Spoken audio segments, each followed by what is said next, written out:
हर हर महादेव साथियों, आप सभी का अपने चैनल लव यू जिंदगी में तहे दिल से स्वागत है। आप सुनते अपनी पसंदीदा कहानी वफा। अब हम करेंगे क्या 44 भाग। ईशानी और रणविजय ट्रैफिक रेड लाइट पर एक दूसरे से बात कर रहे थे कि ईशानी की तरफ की खिड़की का दरवाजा खटखटाया गया। ईशानी ने अंदर से ही देखा, बाहर एक बुढ़िया खड़ी थी जो कि कागज के फूल बेच रही थी।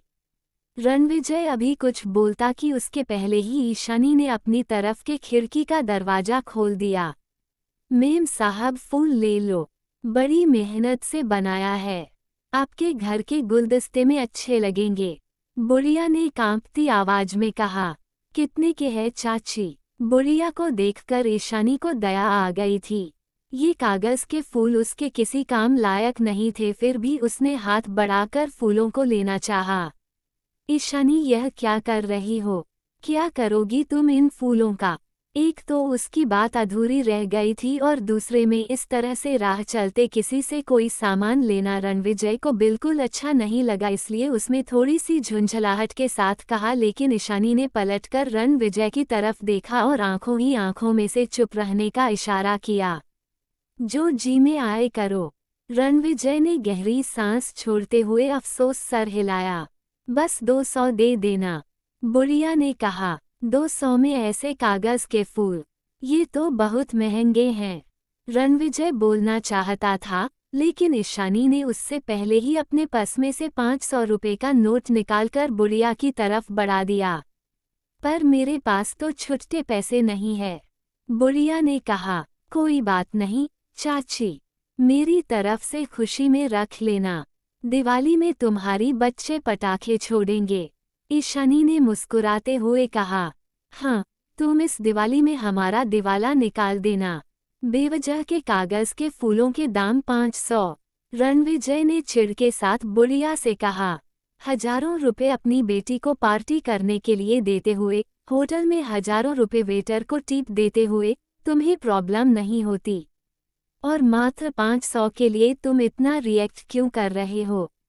ईशानी ने कुछ हैरानी के साथ अब रणविजय की तरफ देखा। जी, रणविजय का स्वभाव नहीं था, वह राह चलते लोगों की मदद करता था, पर इस समय उसकी झुंझलाहट कुछ दूसरे ढंग की थी। उसके चेहरे पर एक बेचैनी साफ साफ दिखाई पड़ रही थी और ईशानी इसी बेचैनी का कारण जानना चाहती थी। और नहीं तो क्या करूं? इन फूलों में ना कोई सुगंध है और ना ही कोई सुंदरता, फिर इनको लेने का मतलब मुझे समझ में नहीं आया, रणविजय ने कहा। रणविजय शायद अपने इमोशंस को अच्छी तरह से डिस्क्राइब नहीं कर पाया। उसे इस बुढ़िया को देखकर कुछ गलत होने का एहसास हो रहा था और यह गलत होने का एहसास उसके अंदर बेचैनी भर रहा था। लेकिन रणविजय के मुंह से ऐसा कारण सुनकर ईशानी चिढ़ गई। बिजनेसमैन हो ना, इसलिए हर चीज में अपना फायदा ही देखते हो। तुम्हें क्या पता, इन कागज के फूलों में इनकी मेहनत की खुशबू है और इसको बेचकर कमाने वाले पैसों से इनके बच्चों के चेहरे पर सुंदरता आएगी। ईशानी ने प्यार से फूलों को सहलाते हुए कहा। जो भी हो, अब तुमने फूल ले लिए हैं तो चुपचाप इन्हें रख दो। यूं राह चलते किसी से कोई भी चीज लेना अच्छी बात नहीं है, और खासकर हमारे लिए। रणविजय ने बातचीत का टॉपिक ही क्लोज करते हुए अपनी नज़र सामने स्क्रीन पर बढ़ा दी। सामने ट्रैफिक सिग्नल में काउंटडाउन शुरू हो चुका था। किसी भी टाइम सिग्नल ग्रीन हो सकता था। जियो बेटी, तुम्हारे बच्चे जिए, बुढ़िया पैसे लेकर ईशानी को आशीर्वाद देने लगी। रणविजय जाहिर में सामने विंडोस्क्रीन से बाहर देख रहा था, लेकिन उसकी पूरी नज़र ईशानी और बुढ़िया की हरकतों पर थी। वह ईशानी से यह कहने के लिए उसकी तरफ मुड़ा कि वह अपनी साइड की खिड़की का शीशा बंद कर ले, तभी अचानक से उस बुढ़िया और रणविजय की आंखें एक पल के लिए मिली, और उस बुढ़िया ने रणविजय को कुछ दिखाते हुए एक कागज गाड़ी में गिरा दिया। अगले ही पल बुढ़िया की आंखें चमक उठी थी। रणविजय को बुढ़िया की आंखों की चमक देखते ही कुछ गलत होने का एहसास हुआ। एक मिनट रुको ईशानी। रणविजय अपना सीट बेल्ट खोलकर बाहर निकलने लगा। उसने कागज गिरते हुए ध्यान से नहीं देखा था कि वो कागज गाड़ी के अंदर गिरा या बाहर। लेकिन अब यह इस बुढ़िया की हरकतें उसे कुछ संदिग्ध लग रही थीं। ईशानी जो उस बुढ़िया से आगे बात कर रही थी रणविजय की तरफ मुड़ी और इतना ही पल उस बुढ़िया के लिए काफी था बाहर ट्रैफिक में गुम होने के लिए। रणविजय अपनी साइड का दरवाजा खोलकर बाहर बुढ़िया की तलाश में निकलता उसके पहले ही सिग्नल ग्रीन हो गया था और चारों तरफ से रणविजय को गाड़ी आगे बढ़ाने के लिए हॉर्न मिलने लगे। Oh no! रणविजय ने बेबसी में स्टीयरिंग पर अपना हाथ मारा और गाड़ी आगे बढ़ा दी। क्या हुआ रणविजय, तुम ऐसे क्यों कर रहे हो? रणविजय को सीट बेल्ट तुरंत खोलते और तुरंत बांधते हुए देखकर ईशानी रणविजय की तरफ देखते हुए पूछा।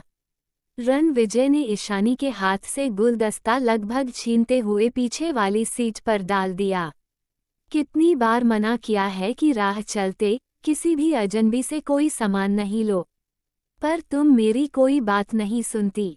सारी झुंझलाहट अब ईशानी पर उतरी। अरे यार, वह फूल ही बेच रही थी, मैंने उससे फूल ही लिए हैं, तुम तो ऐसा रिजेक्ट कर रहे हो जैसे मैंने बम ले लिए हो। ईशानी ने भी छोड़ के साथ कहा। क्या पता उसने इन फूलों में कोई ट्रांसमीटर छुपाया हो या फिर बम ही छुपा रखा हो। इस टाइम हमारे साथ सिक्योरिटी भी नहीं है, हमें खुद सतर्क रहना चाहिए। तुम मुझे सतर्क रहने को बोलती हो, जिंदगी को डिसिप्लिन सिखाती हो और खुद क्या कर रही थी? रणविजय बेचैनी में बोले जा रहा था। रणविजय की बात सुनकर ईशानी को बुरा लगा। उसने बात आगे न बढ़ाते हुए अपना चेहरा खिड़की की तरफ घुमा लिया। तभी रणविजय को अपनी ऊंची आवाज का एहसास हुआ। I am sorry Ishani, please मेरी तरफ देखो। मैं जानता हूँ कि मैंने ओवर रिएक्शन दिया है, पर मेरी बात समझने की कोशिश करो। तुम जानती हो ना कि मैंने बहुत मुश्किलों से अपने परिवार को पाया है। तुम और जिंदगी मेरी जिंदगी हो। तुम दोनों की सुरक्षा को लेकर मैं अब कोई रिस्क नहीं लेना चाहता। इन फूलों से हाइजीन की प्रॉब्लम हो सकती है। ना जाने कैसे कैसे कागजों से ही फूलों को बनाया गया है। तुम तो जानती हो ना, इस टाइम कितनी सारी बीमारियां फैली हुई है। ऐसे में अगर मैं अपने परिवार की सुरक्षा को लेकर कुछ कहता हूँ तो मेरी बात का बुरा मत माना करो यार। तुम समझ सकती हो कि मेरा इंटेंशन गलत नहीं था, पर मैं गुस्से में कुछ ज्यादा ही बोल गया। रणविजय ने एक नज़र ईशानी की तरफ देखते हुए कहा। सॉरी, बोल रहा हूँ ना, अब इतना गुस्सा क्या दिखाना। क्या कान पकड़कर माफी मांगूं तब मानोगी? रणविजय ने एक हाथ से स्टीयरिंग थामते हुए दूसरे हाथ से कान पकड़ा, लेकिन ईशानी उसकी तरफ देख ही नहीं रही थी। यार कुछ तो बोलो वाइफी, गलती हो गई, सूली पर चढ़ा दो। रणविजय ईशानी को मना रहा था लेकिन ईशानी कुछ नहीं बोल ही नहीं रही थी। रणविजय के बेसिर पैर की बातें सुनकर ईशानी को हंसी आ रही थी। वह समझ गई थी कि रणविजय क्यों चिढ़ा था, लेकिन वह अपनी हंसी दबाते हुए रणविजय पर झूठा गुस्सा दिखाए हुए खिड़की की तरफ मुंह फेरे हुए थी। क्या यार, तुम भी ना, दुनिया भर की बीवी लड़ झगड़ कर पति से अपनी बात मनवाती हैं और तुम हो जो चुप का रोजा रख लेती हो। मैडम का मूड उखड़ गया है, शायद शॉपिंग से कुछ बात बने। रणविजय ने आगे बात ना बढ़ाते हुए खुद भी गाड़ी एक शॉपिंग मॉल के आगे लगा दी। मुझे कुछ नहीं लेना, मुझे मनाने के लिए अपनी जेब हल्की करने की कोई जरूरत नहीं है, वैसे ही मैं तुम्हारे 500 रुपये उड़ा चुकी हूँ। ईशानी ने रणविजय की तरफ देखते हुए ताना मारा। पता है मुझे, लेकिन वो 500 मेरे नहीं, हमारे थे। अब रॉयल्स राजपूताना की मालकिन की इजाजत हो तो आपका यह नौकर अपनी बेटी के जन्मदिन में पहनने के लिए 2-4 कपड़े ले सकता है। 2 या 4 क्या, तुम पूरा शॉपिंग मॉल ही ले लो। तुम्हें किसने रोका है? वैसे भी तो ये तुम्हारा ही है। ईशानी ने गुस्से से कहा। मेरा कुछ नहीं है, जो कुछ भी है वह सब कुछ हमारा ही है। रणविजय ने ईशानी की लाइन करेक्ट करते हुए कहा। तुम अंदर चलो, मैं गाड़ी पार्क करके आता हूँ। रणविजय ने कहा। ये रणविजय की अपनी स्पेशल पसंदीदा गाड़ी थी जिससे कि वह ड्राइवर को भी छूने नहीं देता था। ईशानी इस बात को समझ रही थी जबकि रणविजय की गाड़ी को देखते ही मॉल के स्टाफ दौड़ते हुए आए थे, लेकिन रणविजय ने उन्हें हाथ के इशारे से ही रोक दिया। ईशानी ने बिना रणविजय की तरफ देखे हुए ही अपनी साइड का दरवाजा खोला और बाहर निकलकर मॉल के दरवाजे पर खड़ी हो गई। रणविजय ने बेबसी में ईशानी की तरफ देखा। सोचा था कि कुछ देर के लिए क्वालिटी टाइम स्पेंड करूंगा, पर मैं भी ना महा बेवकूफ हूँ। मैडम का मूड उखड़ गया है, अब जाने कैसे मानेगा। और लड़कियों की तरह तो है भी नहीं कि शॉपिंग में सारी चीजें भूल जाती हैं। इनके लिए लगता है कि कुछ और स्पेशल सोचना पड़ेगा। रणविजय ने गाड़ी पार्किंग में लगाए और गाड़ी लॉक करते वक्त ईशानी के साइड का भी दरवाजा एक बार खोलकर फिर से बंद किया। तभी उसकी नज़र ठीक पैर के पास एक कागज के टुकड़े पर पड़ी। रणविजय के दिमाग में कुछ स्पार्क सा हुआ।